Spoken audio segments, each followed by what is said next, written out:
আমার নাম মোহাম্মদ রাশিদুল ইসলাম, বাড়ি জামালপুর। কালকে ঘটনা হয়েছে, আমি ওই যে দোকান বাকি টাকা টোকা ভাই, এরা চাঁদাবাজ সন্ত্রাস চাইছি, হুমকি দেয়া মেরে ফেলবে। কালকে হঠাৎ করে একটা ওয়াজ মাহফিল বসছে, বসার পরে অনেক লোক আসছে, জায়গা নাই দোকান আচ্ছা, করবে। এখানে যে আপনি কথা বললেন সন্ত্রাস চাঁদাবাজ, এরা কারা? নাম এর নাম হইলো রাজু, রুবেল, মমিন, বড় রাজু, অনেক আছে। আরো ওরা হার করে লোক নিয়ে আসছে, বাইরে থেকে লোক নিয়ে আসছে। টোটাল কতজন হবে? ওরা লোক আসছিল মনে করেন 10-15 জন, 20 জন করে। ওরা কি করে? ছিল।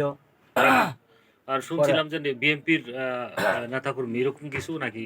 নব্য বিএনপি? এরা বিএনপি নামের কলঙ্ক করা, বিএনপি না। পরে এরা আমি হুমকি টুমকি দিছে, পরে চলে গেছে। চলে যাওয়ার পরে হঠাৎ করে এসে আমাকে অ্যাটাক করছে। আপনি কি বিজনেস করেন? আমি মুদির দোকান করি। আপনার সাথে ঘটনা কি প্রসঙ্গ নিয়ে? ওই বাকি টাকা টুকা ভাই, এগুলি না কত টাকা পান খেপা আপনি? আছে, খেপা থাকার পরে আমি চার্জ চাইছি। কত চাওয়ার টাকা পরে পান? অনেক টাকা ভাই, ওরা খাইতে খাইতে আমার দোকানটা শেষ করে দিছে। ওরা সবাই দোকান শেষ করে দিছে। যাদের নাম বলছেন এরা সবাই হ্যাঁ, সবাই এইভাবে। পরে ওরা বাকি না দেওয়ার কারণে আপনাকে হামলা করছেন? হামলা করছে। তারপরে হইলো আপনার ঘটনা হইলো, পরে ওরা চলে গেছে। চলে যাওয়ার পর আমি দোকান করতেছি, ওরা 15-20 জন হঠাৎ করে আমাকে অ্যাটাক করছে। অ্যাটাক করে মার শুরু করে দিয়েছে। আমি অজ্ঞানে পড়ে গেছি। দোকানের ভিতরে মারধর করছে না? দোকানের ভিতরে বাহিরে নিয়ে মারধর করছে, করার পরে অজ্ঞানে পড়ে গেছি আমি। পরে যাওয়ার পরে এখানকার লোকজন আমাকে নিয়ে মেডিকেল নিয়ে, পরে ওরা মেডিকেল নিয়েছে, নিয়ে ট্রিটমেন্ট দিয়েছে। আপনি এই ব্যাপারে কি চান? আমি এই ব্যাপারে সূক্ষ্ম বিচার চাই। ধন্যবাদ আপনাকে। সূক্ষ্ম বিচার চাই।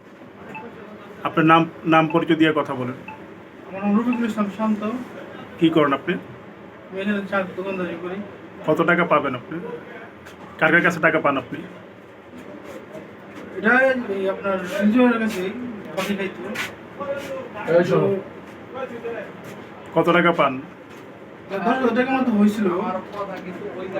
কয়েকদিন টাকা চাইছি, পরে উনি বলতেছে যে কত টাকা কেমন করে হলো, টাকা কি খাইলো, তাহলে কেমন কি হয়েছে যে দেখবো না। পরে কয়েকদিন চাওয়ার পরে বলতেছে যে টাকা বা হোক, দিব না দিব না। কয়েকদিন চাওয়ার পরে বিরক্ত কে বলতেছে এটা? বলতেছে যে বলতেছে টাকা বা হোক, দিব না, সমস্যা নেই। আমি আসি আর বিরক্ত আর টাকা চাই না। ধন্যবাদ। হামলা করছে এই দেশের সন্ত্রাসী একটা গ্রুপ আছে, তারা সন্ত্রাসী করে, চাঁদাবাজি করে, এবং দোকান থেকে বাকি খাইছে, বাকি দেয় না, বাকি চাওয়াতে তার উপরে এই হামলা। টাকা চাওয়াতে তার উপরে বলতে তার নাম কি? তার নাম আসাদুজ্জামান। আর কারা কে বা কারা মারছে সেটা বলেন। সন্ত্রাসী। সন্ত্রাসী কারা? সন্ত্রাসী তো কোনো রং নাই, রূপ নাই, এরা সন্ত্রাসী না, স্পেসিফিক যারা হামলা করছে তাদের তো একটা তাদের আপনারা চিনেন কি না? সন্ত্রাসীদের কোনো দল নাই, সন্ত্রাসীদের কোনো গোষ্ঠী নাই, এরা সন্ত্রাসী। এটা প্রশাসনের কাছে দেওয়া হয়েছে, প্রশাসন এটা বাই করবে। বলবো? বলেন।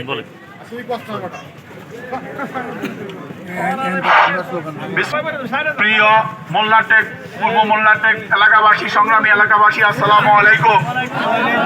আমাদের ব্যবসায়ী মোহাম্মদ আসাদুজ্জামানের উপর যে নৃশংস হামলা হয়েছে, এই হামলার প্রতিবাদে আজকে আমরা এখানে মানববন্ধন এবং প্রতিবাদ মিছিলের যারা শরীক হয়েছেন সবাইকে আন্তরিকভাবে ধন্যবাদ জানাচ্ছি। প্রিয় এলাকাবাসী, আমরা চাই হামলার বিচার। এই হামলাকারীদেরকে সমাজের সবাই পরিচিত, এই হামলাকারীদেরকে প্রশাসনের আমরা উপযুক্ত বিচার চাই, এবং এই হামলাকারীরা যেন আর কোনো দোকানে হামলা করতে না পারে, আর কোনো বাসায় হামলা করতে পারে না, আর কোনো চোরদেরকে শেল্টার না দিতে পারে, সেই ব্যাপারে আমরা এলাকাবাসী সবাই ঐক্যবদ্ধ হব। আসাদুজ্জামানের উপর হামলা হয়েছে, কালকে বেকারি 700 ভাইয়ের উপর হামলা হবে, পরশুদিন আউয়াল ভাইয়ের উপর হামলা হবে। এই হামলাকারীরা আসাদুজ্জামানের ব্যাপারে যদি প্রশ্রয় পেয়ে যায়, তাহলে প্রতিনিয়ত আমাদেরকে হেনস্থা করবে। আমাদের ভাবে জানানো হয়েছে, এবং সাংবাদিক এবং মিডিয়া ভাইরা এখানে আসছে, ওনাদেরকে ধন্যবাদ জানাচ্ছি আমাদের এই কার্যক্রমে সহযোগিতা করার জন্য।